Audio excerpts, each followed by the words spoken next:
I will start with a question, and the answer to which is very much there in front of you, that what is communication? So communication is a dynamic process. It is the conveying of thoughts and feelings. It depends upon the course of events, the stimuli that you're exposed to, and it is the way you speak, the way you use your body language, the way you interact with the people, the way you express your ideas, emotions, your gestures, your postures. Everything comes within communication.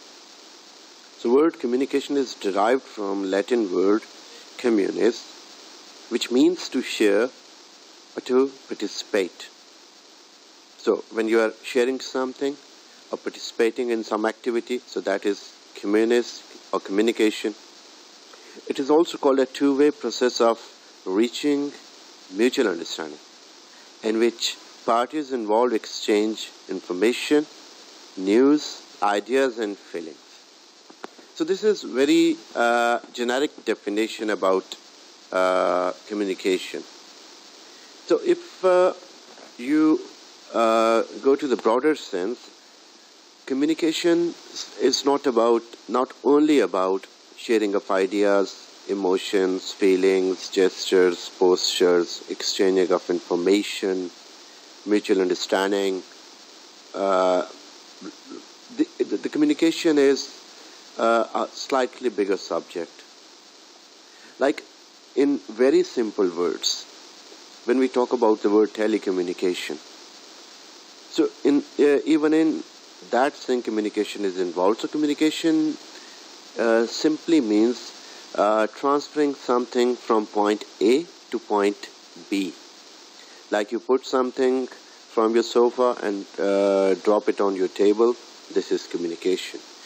You exit from your house and you enter a shop. That is communication. So whatever is happening, wherever there is a movement, there is communication. Now this is the process of communication, and in this we see the source, encoding, channel, decoding and receiver. So when we talk about source is the one who initiates a message in verbal or written form. He initiates a message, a talk, he writes a message, or he writes something that is the beginning of communication. So the source first of all needs to decide what to say, what to write.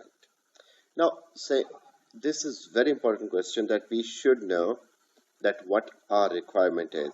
What do we need to write, or what do we need to say?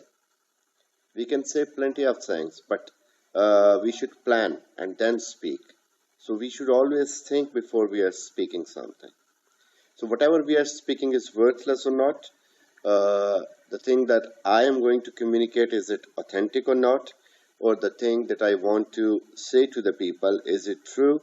Is it of some benefit?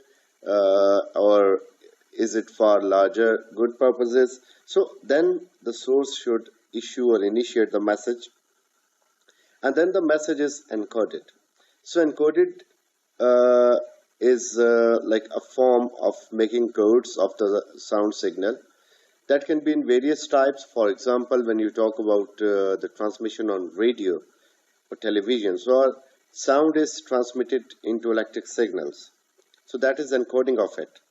So that encoding through some channel is sent to the speakers, and then they're again decoded and we listen to the voice.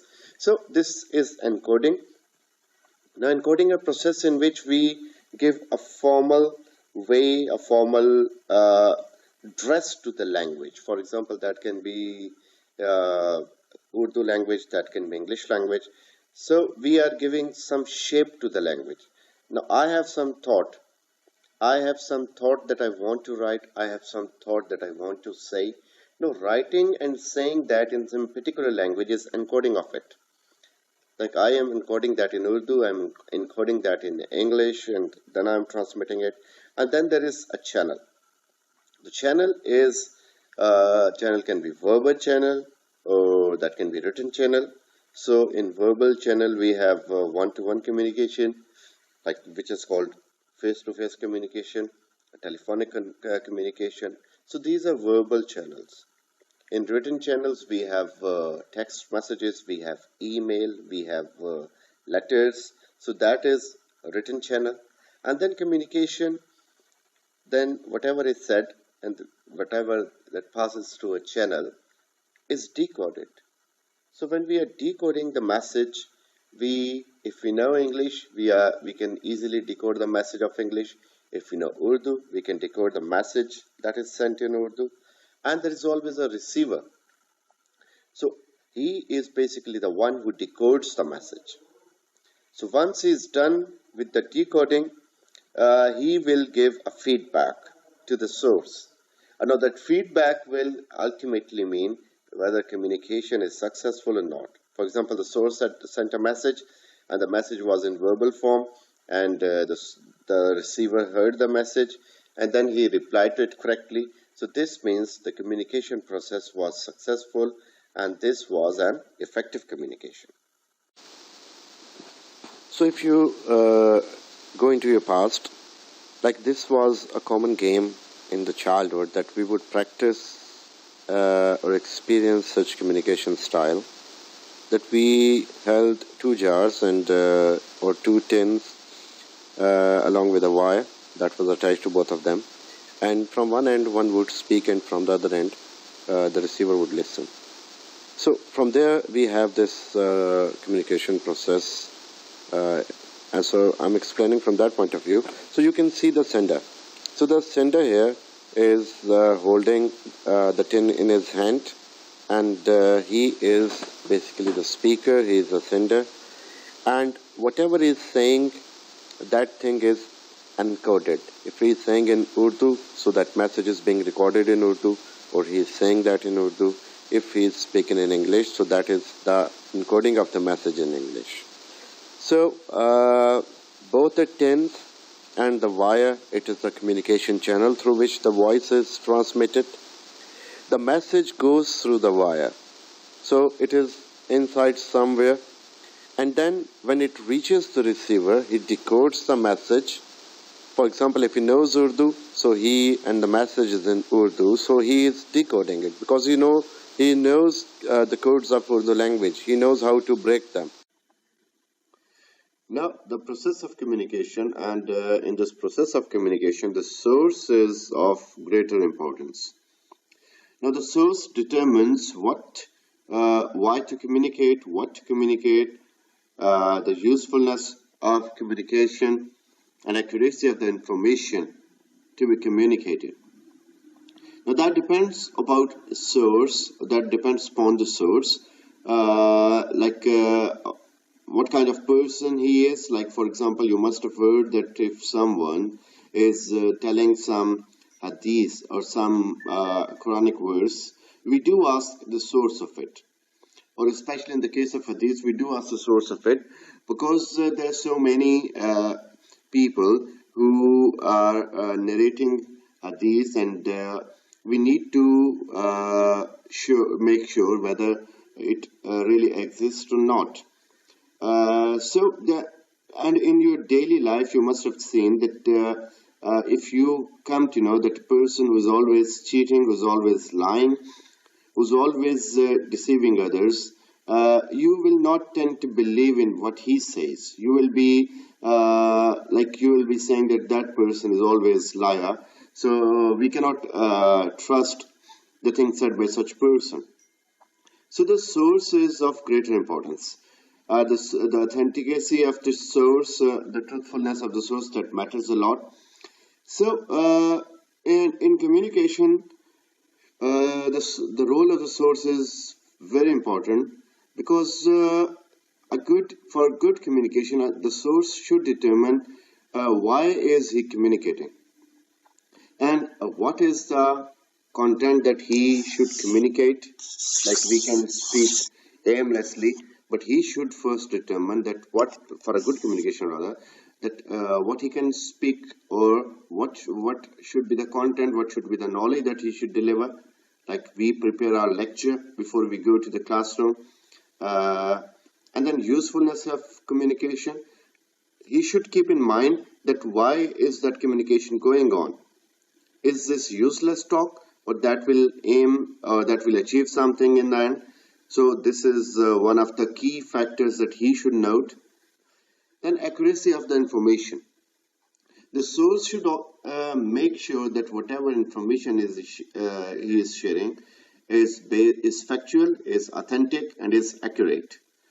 Because rumors spread like this way because we are not certain of their whether they're authentic or not, and we are sharing them with so many people, and then that multiplies and prevails, and then in fact the thing is not true, that is not based upon truth. So we should be very much careful about the accuracy of the information that we intend conveying. Nowadays we see that on our WhatsApps, on Facebook, using these social media, a bulk of fake news and information is shared. And they're shared because people want their publicity, people want the maximum views on their channels, on their social pages. So they don't mind making fake or false news. So this is ethically and in your social ways, in your day-to-day life, morally, it is a bad thing. Then encoding. Encoding is a process. Encoding is a process. For example, if I need to speak to my English friend, I'll be using the codes of English language. If I need to talk to my friend in village, I'll be talking to him in Punjabi codes. So I need to give a dress to my language, and encoding is that dress. That what kind of codes I am giving to the words that I want to convey, or to my thoughts basically. So the process of transferring the information you want to communicate into a form that can be sent and correctly decoded at the other end. So this is the process of transferring the information that you want to communicate into a form that can be sent and correctly decoded at the other end. I can record my communication the way I am recording. I can give the language address. I give the thought a language address of language. I can pen it. I can write it. So there are so many things the way I can encode my message. Now in encoding, I should be able to know how to communicate. Like this is my ability to convey information, and then I should eliminate the confusion of cultural issues, mistaken assumptions, missing information. So I should be making it so clear that there is no issue involved. And then knowing your audience.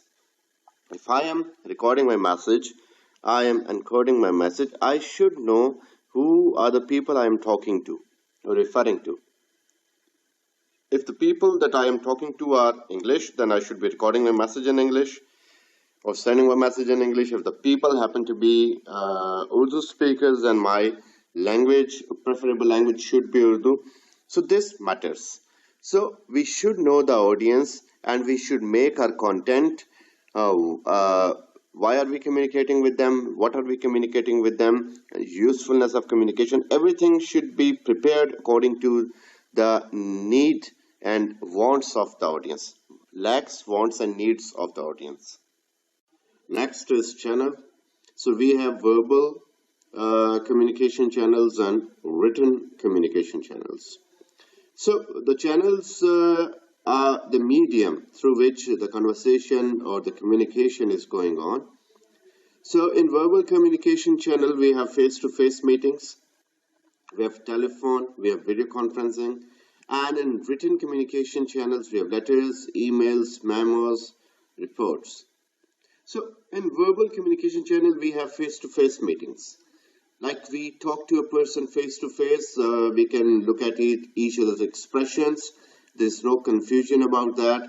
we can see a person is smiling or not, is frowning or not, is getting angry or not. So then we have telephone, and on telephone we can have a good communication again. But again, since we don't have the face of the person in front of us, we are not sure about his facial gestures or emotions, but yes, from his tone we get an idea. Video conferencing is another way of communicating with one person, with more than one person. We can use Zoom, we can use FaceTime, we can use WhatsApp video calls. So there's so many mediums nowadays which can help in video conferencing. In written communication channels, we have letters, yes, the old ones, and the emails which replace the letters, and memos and reports. So all these things are again conveying the information. All these things are communicating the information, but these are communicating in written way. So the verbal and written communication both have their strengths and weaknesses. Now, as far as verbal communication is concerned, the strength of verbal communication is that the role of body language is conspicuous. That is very much in front of us. We can know how a person is behaving, posing, or how a person is giving gestures. We can convey ourselves better through our body language.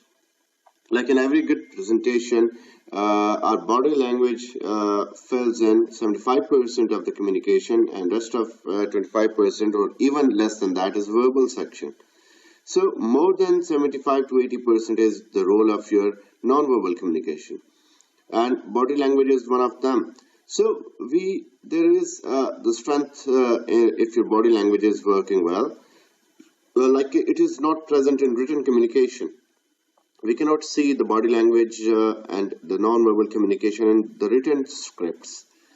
Like it is the strength of verbal communication. The strength of the weakness of verbal communication is that it is not possible to give long list of directions. For example, we cannot remember or learn all the things by heart.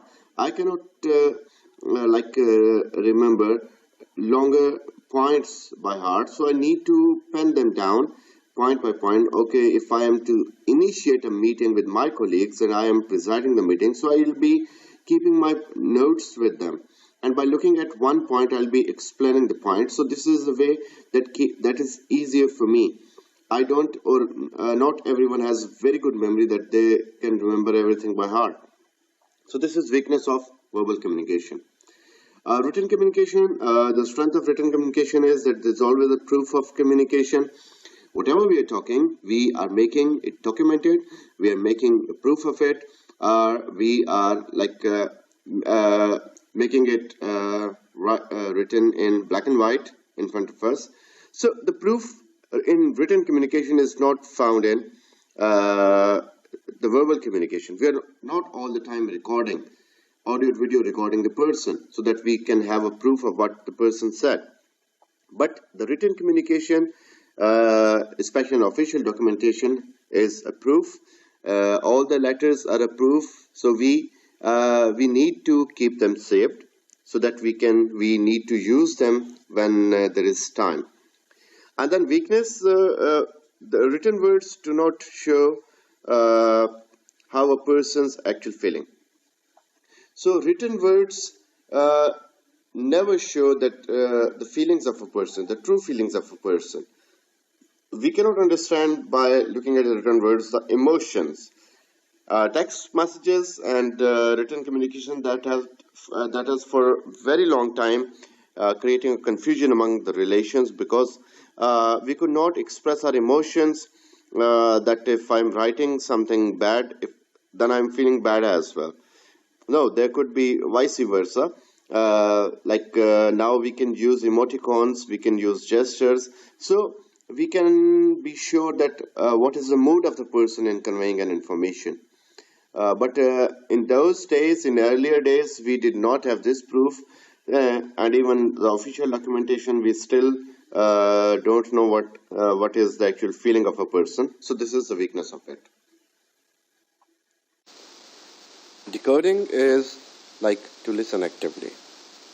And reading information or listening to the information carefully in both the channels. अगर spoken channel है, so you will listen actively. If written channel है, you will read carefully. So you need to avoid question and you need to ask if you have missed something. अगर कोई बात समझ नहीं आई, if or you could not understand something in written text or verbal speech, so you should ask the question again to remove that confusion. So in that way, your decoding will be successful. Then we have the receiver. So there are certain things about receiver. So the prior knowledge can influence the receiver's understanding. So prior knowledge matters a lot. For example, if you don't know anything about a mobile phone and I give you a lecture on its some innermost part, you may not be able to understand that because you did not have the prior lecture. Or if I start teaching you the tenses, कि present indefinite tense ये होता है, past perfect ये होता है, without telling you the parts of speech. So since you don't have the prior knowledge of the parts of speech, you may not be able to understand the tenses. So in this way, the present knowledge or the prior knowledge about something that is spoken or written, that is necessary. And then about written communication, you know that if you're reading some novel for the first time, you feel it difficult. But if you already know a story about that novel, so that is somewhat easier for you कि आप उसको easily थोड़ा understand कर सकते हैं क्योंकि आपको थोड़ा सा story का idea है. And then there are blockades in the receiver's mind. Maybe the receiver is not willing to what you are saying, willing to perceive what you're saying. He's not willing to absorb what you want to convey. There are some blockades. He is not listening. He doesn't want to listen. He is not mentally present. He is not willing to talk. So there are so many barriers which are there in effective communication. Or maybe he's not understanding you. Maybe he's not familiar with the language you have spoken, the language you are speaking. And then the surrounding disturbances, these refer to the noise, the environment where you're sitting, where you're talking. For example, if you're speaking to your brother in Urdu language, but if you are in some stadium, he will not be able to understand you. So this is the surrounding disturbance. Noise disrupts your communication system. For effective communication, we should choose a place which is not noisy or less noisy. So you must have noticed a library is said to be the quietest or the most silent place in some institute. Why is it silent? Because you are able to concentrate. Now the feedback is important. Now feedback determines whether the communication is successful or not. Now feedback can be your verbal reactions and non-verbal reactions. Feedback can be positive and negative. For example, if I request someone to please fetch me a glass of water, and if that person notes or he goes practically and brings a glass of water without saying anything, so this is non-verbal reaction, but feedback is there. And if I again request a person to fetch me a glass of water and he says, okay, yes, I'm bringing it for you, so this is verbal reaction. So there are verbal and non-verbal reactions in feedback. So if a person goes in both ways and brings me a glass of water, the communication is successful. Then there is positive feedback and negative feedback.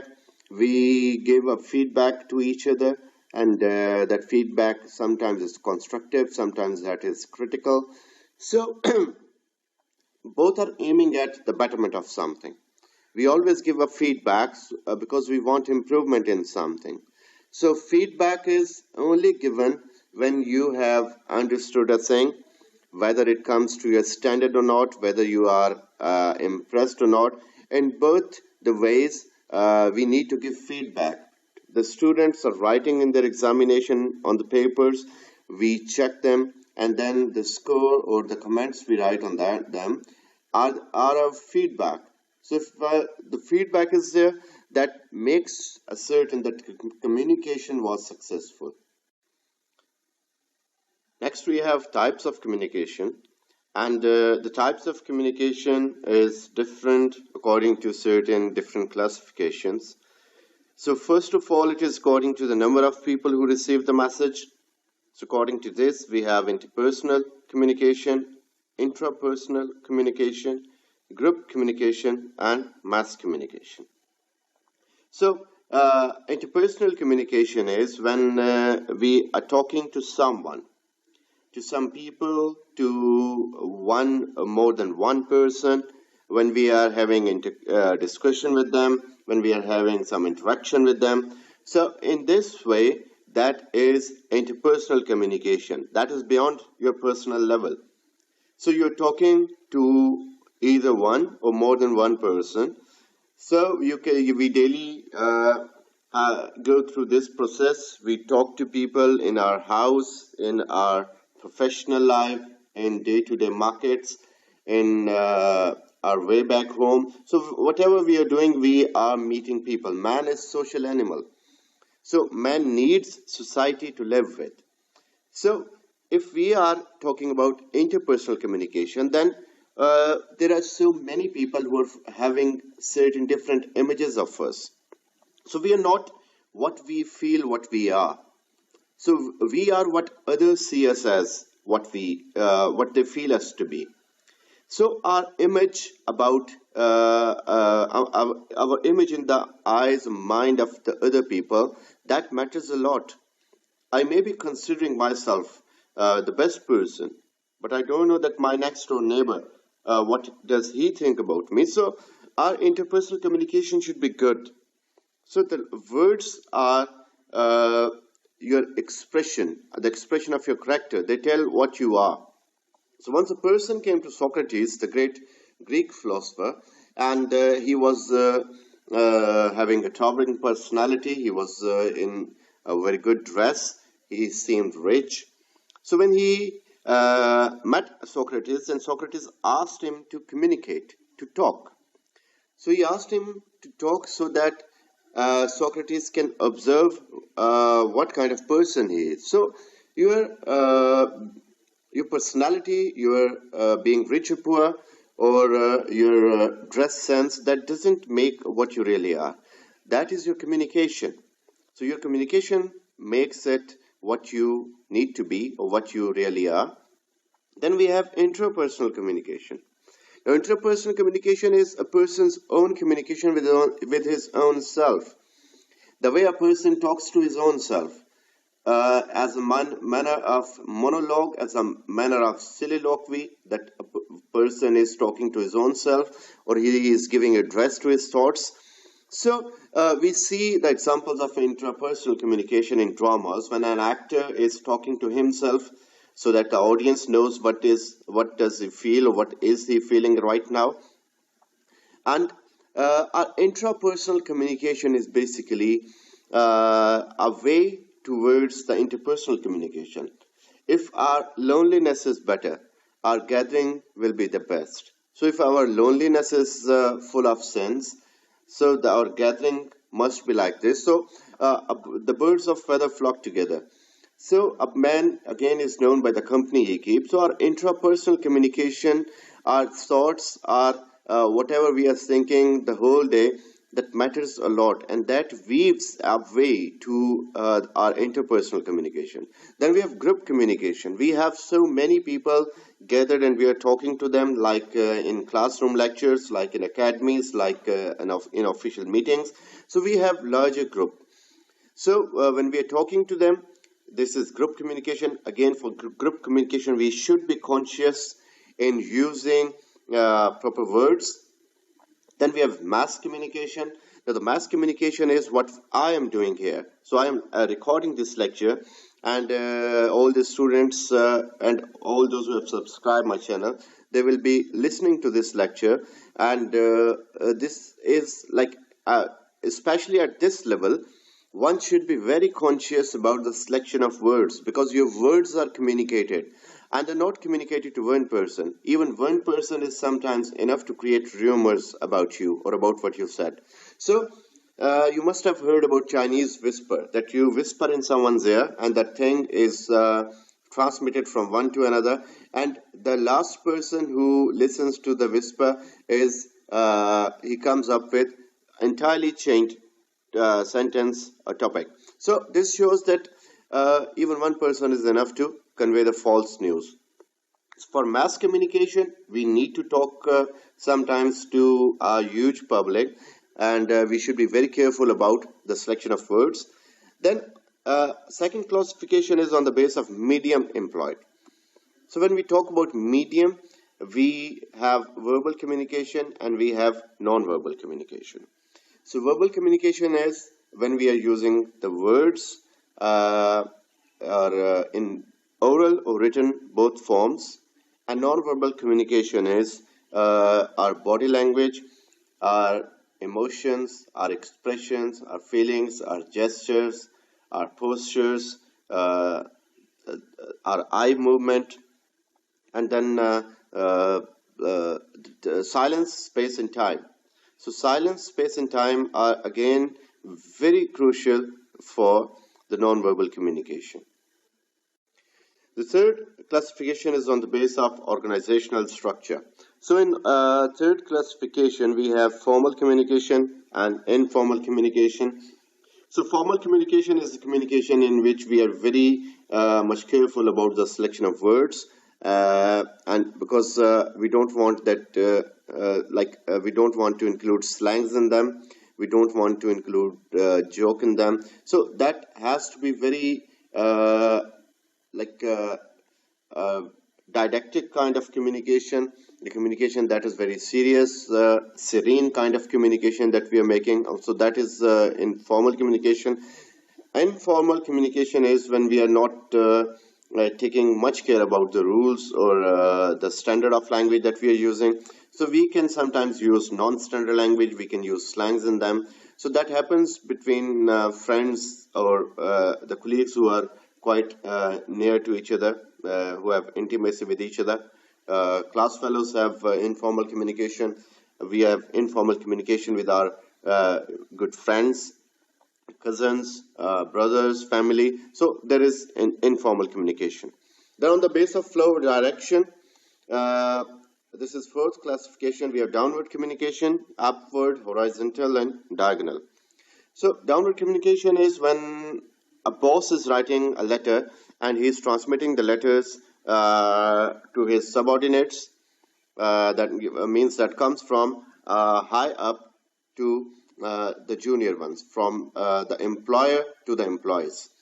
Upward communication is when the employees are writing to employer, or when a subordinate is writing to his boss, writing or speaking both. Horizontal communication is when a colleague is talking to another colleague, when a director is talking to another director within the same company, a clerk is talking to another clerk. In diagonal communication, a clerk of one institute is talking to the clerk of another institute, or a principal of one college is writing to the principal of another college. We have 6 ways of using non-verbal communication. We have eye contact, we have facial expressions, gestures, posture and body orientation, proximity, paralanguage or paralinguistics, and humor. So, eye contact is our direct and most expressive part of our body. Like, there are different ways of eye contact. If we are having direct eye contact, that shows that we are confident. If we are looking downwards, it means we are listening carefully, or we are guilty. If we have single raised eyebrow, that means we are doubting on the stuff that we are listening or reading. Both raised eyebrows, they express our wonder, or that we are surprised or we are admiring something. If you have bent eyebrows, it means we have sudden focus on some thing or some written document or written material. If we have tears coming out, so that is the extreme of emotions that either we are too happy or too hurt. So eye contact matters a lot whenever we are in our class or when we are delivering our presentations in the class. So our confidence is our confidence is reflected through our eye contact. if a girl is delivering the presentation in a co-class, so if she is looking merely on girls, so she is not confident, or if a boy is merely looking on the boys, so he is not confident as well. So the eye contact demands that it should be made with every person present, so that none of the audience feels that the person is lacking courage to talk to you in eyes. And why we are not having eye contact? Because we are not confident. We may not be confident because of our knowledge, because of our skills, because of our dressing, because of our personality. So there can be so many reasons. So we need to avoid all those reasons so that we can have a better eye contact with the people. If you're looking downwards and we are being in that way, we are being guilty, or we are trying to listen carefully. So if someone is talking to you and you are looking sideways, you're not having an eye contact with the person, you're looking sometimes downwards, sometimes upwards, sometimes right and left. So that makes the person, the speaker, believe that you're not interested, you're evading, you're trying to end the discussion and go. If you have single eyebrow raise, so that shows okay, you're doubting something. So there could be so many things that we doubt in daily life. If someone communicates a thing that we are not believing in it, so we have this kind of gesture. So these are the gestures because of the use of eye contact. So eye contact is quite necessary in our communication. Like in other words, our communication is never successful without eye contact. It is again said that when you are a good presenter, or you want to be an effective teacher or presenter, don't turn your back to the students. So at least if you have to write on whiteboard, you should be tilting towards the board, but at least your some dimension should be towards the students, so that no one else is breaking the eye contact. So when eye contact breaks, the complete impression, the complete focus is broken. Another example is that whenever you see a theater or a stage, you will never see any actor turning his back upon you. So a good actor never turns his back upon the people, upon the audience. So eye contact should be made with everyone, and that is quite necessary part of it. Next is facial expression. So smile covers the most part of facial expression, and it is a powerful cue that transmits your happiness, friendliness, your warmth, liking, affiliation. So if your face is not smiling, you're taken either rigid or proud, or a very serious person. So communication with such people becomes difficult. So if your face is smiling, so it means that you are happy, you are friendly, you are showing your warmth, you're liking the stuff, you are showing your affiliation. So in this way, your smile works, and we should smile while looking at each other. So even giving a smile to your parents when you're looking at them, it is sadka jariya. So this is the importance of smile. So this is about gestures that we have already talked about before. So gestures are something that capture attention. You nod, you shake your head, and it brings a positive reinforcement to the students. So gestures and the using of gestures in your presentation and teaching, that equally collaborates with the content that you're speaking.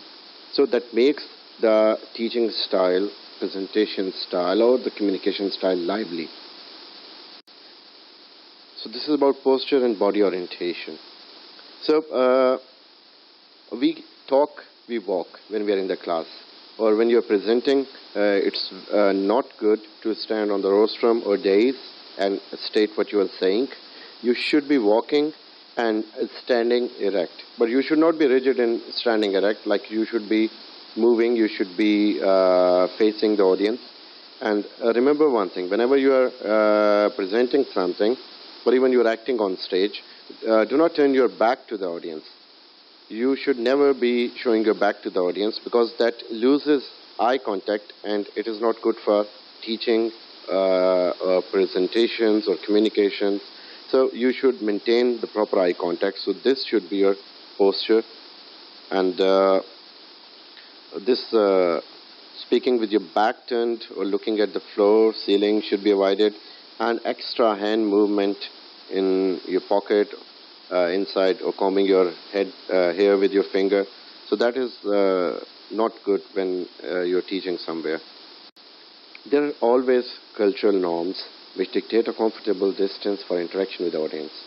So this proximity has something to do with the distance and the reverence which happens in your communication. You're talking to your boss, you're talking to your teacher, you're listening to a lecture, you're sitting in formal, informal gathering.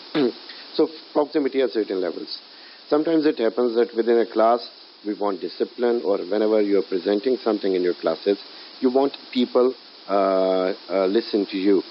So some people use distractors, they're rocking, they're leg swinging, they're tapping, they're using the pens aimlessly, and they're using the fingers to drum on the chair. They're busy with mobile phone.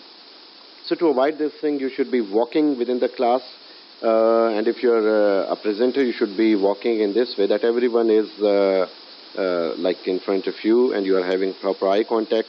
Your voice is audible to all of them. So this makes them alert, and like proximity is increased in this.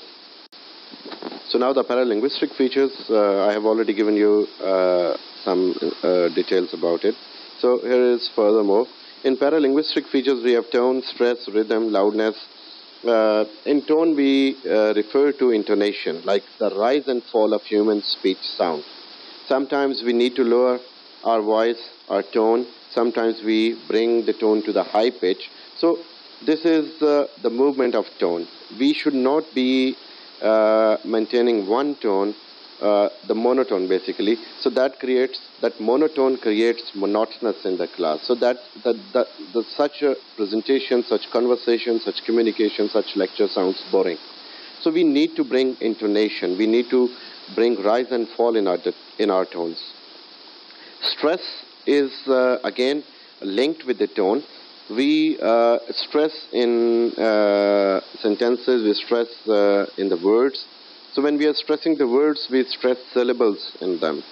And when we are stressing the sentences, we stress the words in them. For example, in a shorter way, I would like to give you an example. Like normally in English, we stress on the first syllable of a noun and second syllable of a verb. So the word research is a noun. I'm stressing more on the word first syllable.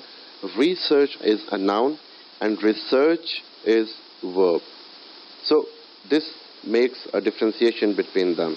In another way, presentations and present. So present and present both are different things. Present is the gift.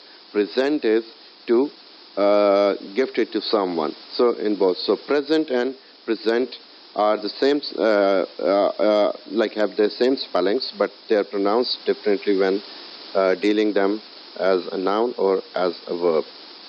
So in sentence structure or sentence stress, we can use different kind of sentences, and the meanings change due to our stress pattern in them. Like if I say, I ordered you to bring a bouquet of red roses, and if I stress on you, so that will be giving a different sense. I ordered you to bring a bouquet. And if I stress on A, I stress you to bring a bouquet. I ordered you to bring a bouquet. I ordered you to bring a bouquet of red roses. I ordered you to bring a bouquet of red roses. So, like intentions are changing with the stress pattern. Rhythm is the way you continue your speech and you end your speech. You should have proper rhythm in that. There should be no extra breaks. There should be no extra silence in that. So in a proper beginning, in a proper rhythm, your presentation, your lecture should go on. Loudness refers to the quantity of audience and your volume of voice. Like we should be audible to everyone present in front of us. So all the audience should be listening to us and we should be audible to them.